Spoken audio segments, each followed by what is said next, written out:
good morning po sa ating lahat. Next ko lang po itong rock and roll. Tawag dito ay rock and roll. Pero po ay gawa po yan ng kamuting kahoy po yan. Kamuting kahoy po yung ginawa na ganyan rock and roll. Sa Bicol lang po ito. May ganitong ginagawa ang kamuting kahoy. Ayan. Hilaw pa po yan. Piniprito pa po yan para po yung fish cracker na pagprito. Ganyan po yan. Pag pinrito po, lalaki po yan.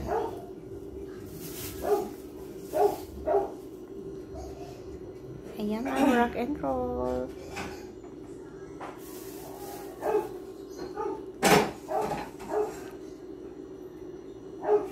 Rock and roll po yan. Sarap. Yan lang po. Thank you for watching.